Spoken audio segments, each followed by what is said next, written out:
Mesdames, Messieurs, bonjour et bienvenue au rendez-vous de l'actualité de la mi-journée sur Canal 3. Des affrontements intercommunautaires survenus à Djikofé, quartier de l'arrondissement 11 de Ouagadougou. Qu'est-ce qui s'est passé? Les réponses juste après ce carton.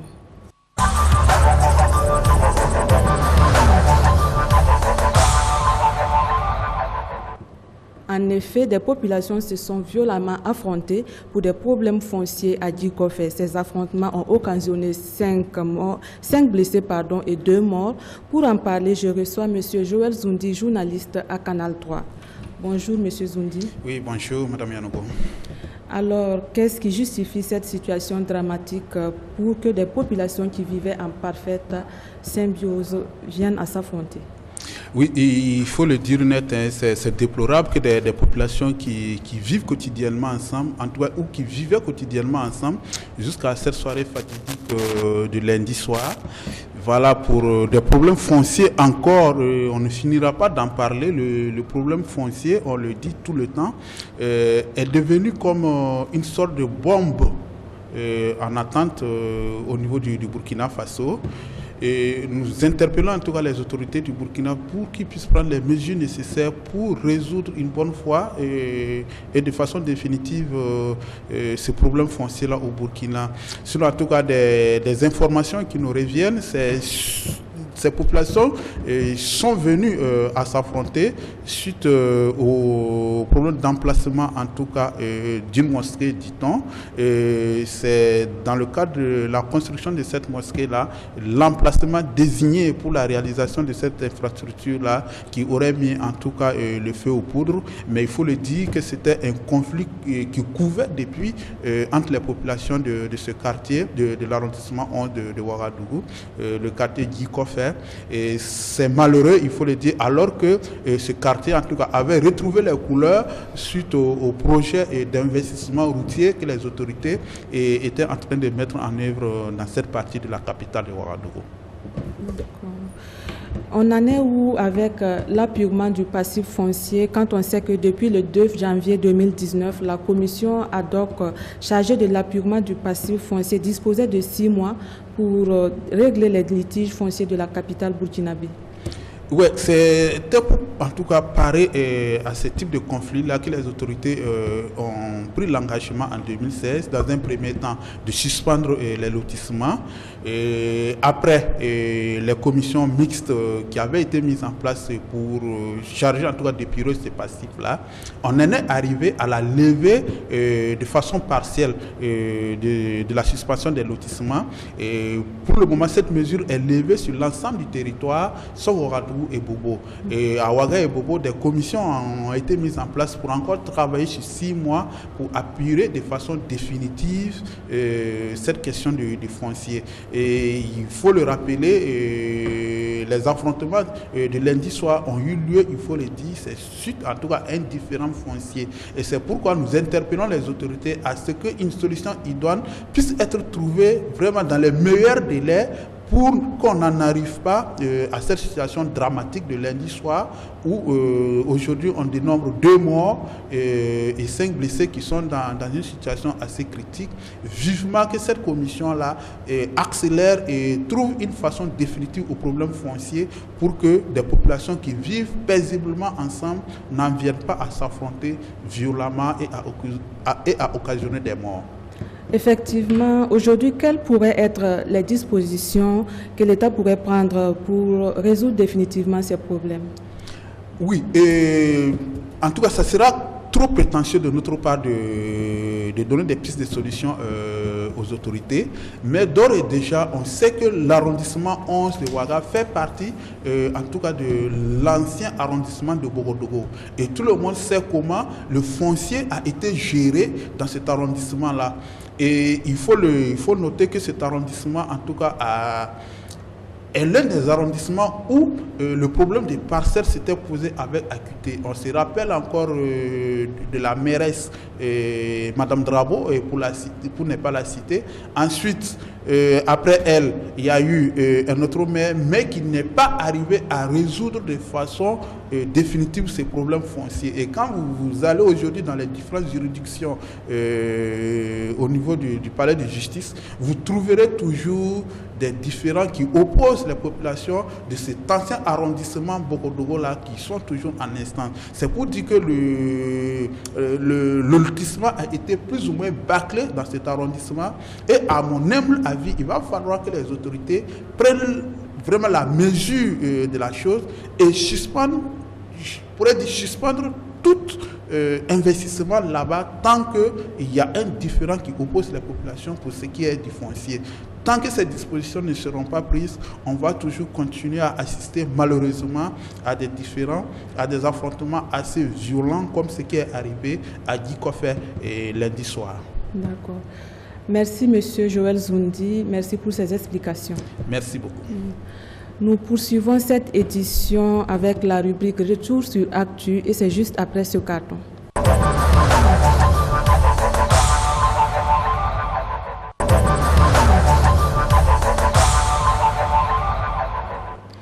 La crise sécuritaire, la fronde de la police nationale, ce sont entre autres les points abordés lors du point de presse hebdomadaire du chef de file de l'opposition politique ce 5 mars. L'opposition politique appelle le Premier ministre Christophe Dabiré à échanger avec les représentants des policiers. Les précisions avec Serge Kabouri. Le mouvement d'humeur de la police nationale observé depuis ce lundi 4 mars à travers un arrêt de travail a été commenté par l'opposition politique lors de son hebdomadaire point de presse. C'est avec inquiétude que l'opposition politique a appris que les policiers observent depuis ce lundi 4 mars un arrêt de travail.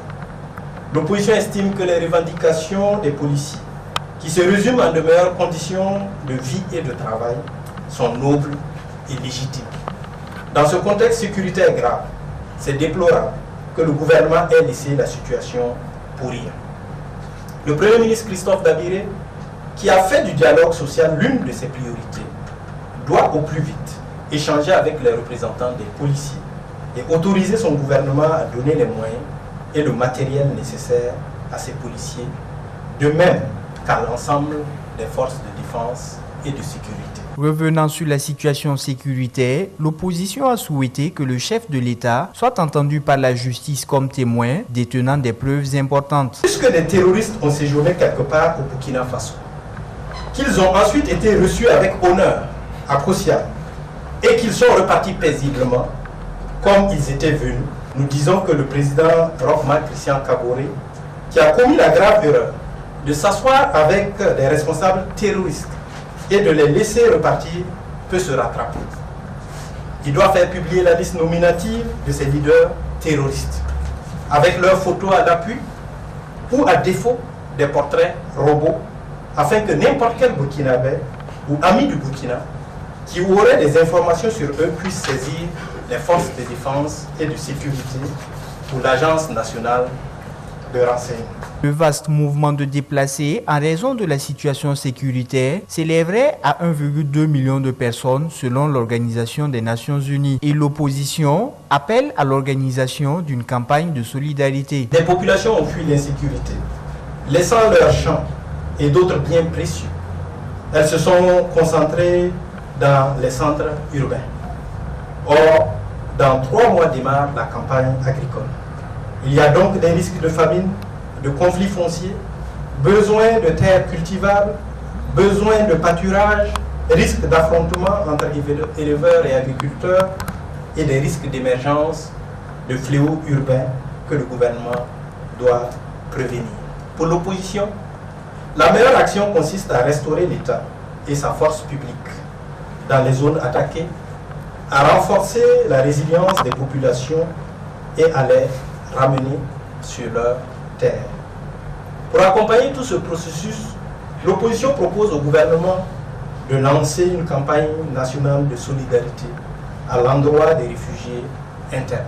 Notons que l'opposition a par ailleurs encouragé le gouvernement à tout mettre en œuvre pour éviter une année blanche aux 150 000 élèves des zones attaquées. Lors de cette conférence de presse, l'opposition a également dénoncé une tentative de récupération politique des événements nationaux tels que le FESPACO et le 8 mars. Serge Kabouri. Le vendredi 8 mars prochain, le Burkina Faso célébrera la Journée internationale de la femme sous le thème « Contribution de la femme à l'édification d'un Burkina de sécurité, de paix et de cohésion sociale ». Face à la presse ce mardi, l'opposition politique burkinabé a dénoncé ce qu'elle appelle une tentative de récupération du 8 mars par le Mouvement du Peuple pour le Progrès MPP. L'opposition dénonce également une tentative de récupération du 8 mars par le MPP. Cette année, en effet, le pagne du 8 mars est de couleur orange, couleur officielle du MPP, sans aucune référence aux couleurs nationales du Burkina Faso. La seule explication, c'est que le MPP veut faire de la propagande à travers la Journée internationale de la femme. Ce parti n'est d'ailleurs pas à son premier forfait. On se rappelle que lors de la précédente campagne de 2015, malgré l'interdiction de distribuer des gadgets, le MPP avait fait preuve d'incivisme en habillant ses militants de t-shirt couleur orange. On se rappelle que lors de la conférence de presse du ministère en charge de la femme, qui présentait le logo officiel du pagne, celle-ci était revenue sur la polémique qui se crée autour des 10 pagnes du 8 mars. C'est vrai que longtemps, il y a eu cette polémique de pagne. D'aucuns disaient qu'il faut supprimer même les pagnes parce que les gens ont l'impression que le 8 mars tourne autour des pagnes. Vous savez, les utilisations, les habitudes et puis les us ne peuvent pas être changées du jour au lendemain. Mieux encore, les pagnes représentent une valeur économique pour les femmes qui sont là-dedans. Vous savez que les femmes tissées, ce sont nos artisanes qui vivent de ça. Pendant le 8 mars, il y a d'autres même qui font leur chiffre d'affaires annuel ou de leur chiffre d'affaires, 50% de leur chiffre d'affaires. Supprimer ça serait à supprimer cette manne pour ces femmes. Rappelons que le Burkina célébrera la 162e journée de la femme sous le thème de la contribution de la femme à l'édification d'un Burkina Faso de sécurité, de paix et de cohésion sociale. Ouagadougou 2050, un projet pour rendre la capitale burkinabé plus attrayante à l'horizon 2050. Ce 5 mars, le ministre de l'Urbanisme et de l'Habitat a officiellement lancé les travaux de ce projet. Ces travaux aboutiront à la production d'un document de planification et de restructuration de la capitale burkinabé. Blaise Traoré. Le premier atelier international d'urbanisme de Ouagadougou s'est ouvert dans la matinée de ce mardi 5 mars sous la présidence du ministre de l'Habitat et de l'Urbanisme et en compagnie du maire central de la ville de Ouagadougou. Placé sous le thème Ouagadougou 2050, vivre le quotidien à l'échelle du grand territoire, cet atelier vise à réfléchir sur le devenir de la ville de Ouagadougou d'ici 2050. Vous savez que l'une des principales qualité qu'une ville doit avoir, c'est la planification. La planification urbaine suppose des projections sur des années. On dit souvent qu'on ne construit pas une ville en 5 ans, en 10 ans, mais c'est sur des décennies. Et une ville bien planifiée et bien maîtrisée constitue un moteur de développement. Donc l'atelier de ce matin a pour objectif de réfléchir sur une vision prospective que sera Ouagadougou en 2050. Quelles sont les projections qui peuvent être faites pour permettre à cette ville d'être plus fonctionnelle, d'être plus agréable. Pour le maire central de la ville de Ouagadougou, Armand Pierre Bewende, cet atelier international est la bienvenue. C'est pour permettre à la ville d'avoir une documentation structurée sur son devenir à la vision 2050. Comme l'a dit le ministre tout à l'heure, une ville, ça se projette. Une ville, ça se construit. Une ville, ça se fabrique. Et sans ces outils de planification, sans cette volonté politique d'aller de l'avant, de prévoir l'occupation des différentes parties de la ville, on ne peut pas s'en sortir.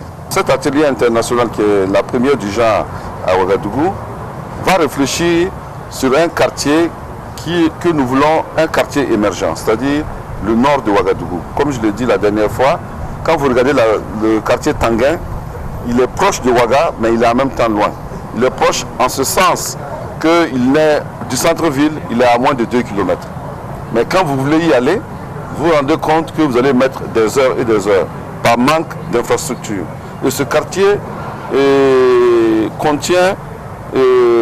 abrite à peu près un tiers de la population de la ville de Ouagadougou. Donc il faut le restructurer, le penser. L'Union européenne a marqué sa présence à travers son ambassadeur Jean Lamy. Pour lui, cette activité s'inscrit dans le cadre du projet de l'Union européenne. Nous avons tenu à être présents pour marquer l'importance de cet événement très symbolique qui s'inscrit dans une perspective globale d'accompagnement au développement du tissu urbain et social de la ville de Ouagadougou. Ces ateliers, vous le savez, sont des ateliers de maîtrise d'œuvre urbaine qui mobilisent des experts nationaux et internationaux ayant des expériences diverses et des horizons professionnels variés, géographie, économie, paysage, sociologie, art, ingénierie, environnement. Ces experts, vous-même, se retrouvent aujourd'hui ici pour imaginer la ville de Ouagadougou de demain. Imaginer la ville de Ouagadougou de demain, c'est l'objet de ces ateliers, en se basant sur un large processus participatif et de consultation des différentes parties prenantes, et en laissant place, ce n'est pas interdit, et c'est même recommandé, à la créativité, à l'innovation, au partage d'idées.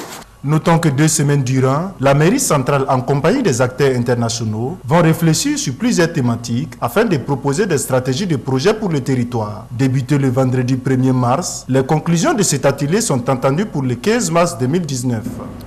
Nous sommes à la dernière étape de ce rendez-vous de l'actualité. Il s'agit de la rubrique invité du jour et c'est juste après ce cadre.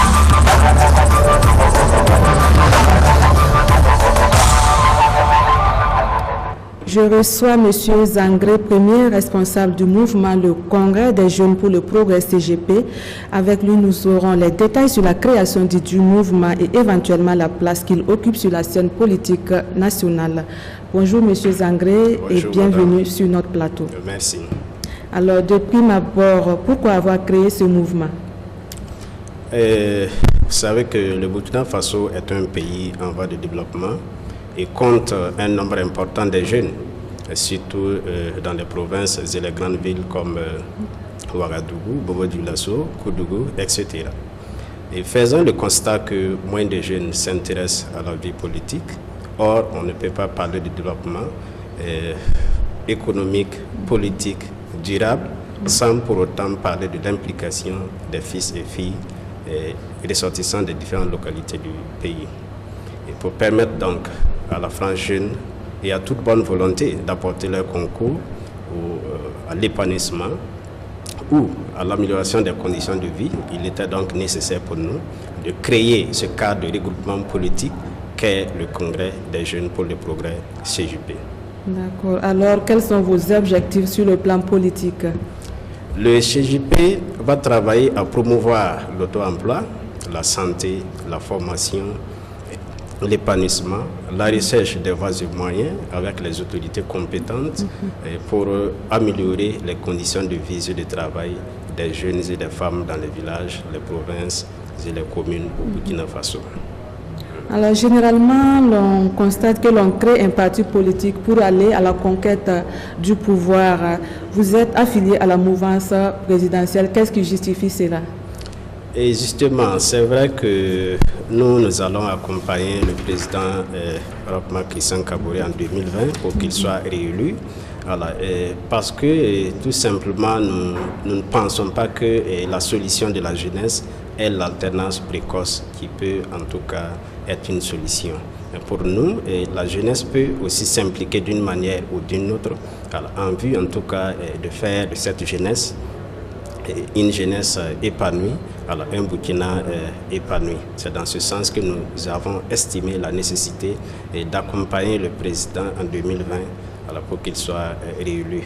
C'est vrai que toutes les doléances que les jeunes ont eu à soumettre ne sont pas exaucées d'abord, c'est en instance, mais nous pensons que le président Roch a entrepris un chantier et cela ne peut pas se réaliser dans l'immédiat. Nous pouvons effectivement lui permettre, lui donner l'opportunité d'entériner cela au cours de son second mandat.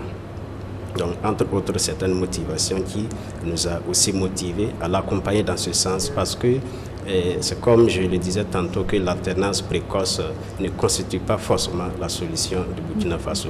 Au contraire, on peut permettre quand même à celui, à quelqu'un qui quand même a une idée dans le sens de l'intérêt général des Burkinabés, aussi d'apporter sa pierre constructive pour l'édifice donc de la nation.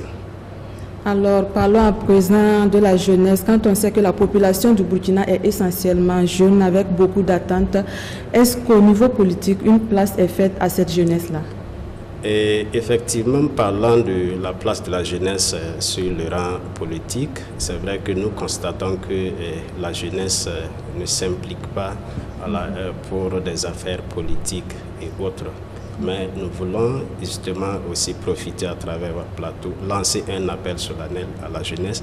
Voilà. On ne doit pas se cantonner de la pauvreté. Bon, on n'a pas de travail, mais on ne va pas faire de la politique. Dans ce sens, nous ne contribuons pas, nous ne participons pas au développement économique, culturel, politique, voilà, ainsi de suite du pays. Au contraire, la jeunesse, effectivement, peut converger justement ses forces en vue justement de voir dans quelle mesure on peut vraiment trouver une solution idoine à nos différentes préoccupations. Donc nous pensons que la jeunesse, au contraire, doit s'impliquer pour des affaires politiques. On ne doit pas confier les différentes tâches aux personnes adultes, aux vieux, ainsi de suite. Effectivement, les jeunes aspirent à un meilleur positionnement dans les sphères de décision. Est-ce que la jeunesse est politiquement bien formée pour occuper des hautes fonctions au sein des partis politiques? Et ce n'est que, effectivement, dans ce sens, ça peut ne pas être le cas, mais si toutefois nous sommes animés par une certaine motivation, par une certaine abnégation et détermination, nous pensons que nous pouvons, en dépit de certaines contraintes, on peut arriver au bout donc, de nos efforts tant souhaités. Je pense que le fait, l'incompétence, on ne doit pas justement se dire ainsi et puis se retirer au rang politique. Je ne pense pas. Au contraire, on peut justement opter quand même des voies et moyens en vue vraiment de mûrir en tout cas nos compétences, nos réflexions, en vue vraiment afin que nous puissions en tout cas y arriver à une issue favorable en termes donc, de développement durable surtout du Burkina Faso. Oui, effectivement, dans ce même sens, on sait que le secteur de l'éducation est primordial aussi pour le développement du Burkina. Le système scolaire est dans une crise. Quelles sont vos propositions pour une sortie de crise? Crise en termes d'éducation, sur le plan éducatif. Le système scolaire. Oui, effectivement. Nous pensons que les solutions, nous pouvons peut-être renforcer justement la capacité de l'enseignement. Et aussi en commençant par la base, parce que si toutefois la base n'est pas en tout cas soudée, il va de soi que au plus haut sommet, on constate quand même certaines défaillances. Donc on doit peut-être même les règles passer, on peut réintroduire ces règles-là en vue en tout cas de faire l'enseignement au Burkina Faso, quand même le socle d'une bonne éducation. D'accord. Nous sommes presque au terme de cet entretien. Pour conclure, quelle est votre analyse sur la situation sécuritaire qui est d'ailleurs assez critique et que préconisez-vous? Et nous vivons, le Burkina Faso tout entier vit en tout cas des contraintes sécuritaires présentement, mais nous pensons que la réconciliation est inévitable. Tous les exilés politiques doivent retourner au Burkina. Et ensemble, nous allons s'asseoir autour d'une table ronde, essayer d'abord, en un premier temps, de créer cette condition de réconciliation. Qu'est-ce qu'on va faire, sans pour autant aussi s'en passer de la justice. Et on peut passer donc à l'acte en ce moment, parce qu'il ne suffit pas de chanter réconciliation, sans pour autant aussi voir dans quelle mesure cette réconciliation sera donc faite. Alors, nous sommes à la fin de cet entretien. Merci, M. Zangré, d'être venu sur notre plateau. Merci, madame. Je rappelle que je recevais M. Zangré François, président du mouvement Le Congrès des Jeunes pour le Progrès. C'est la fin de cette édition. Merci de votre attention et bonne suite des programmes sur Canal 3.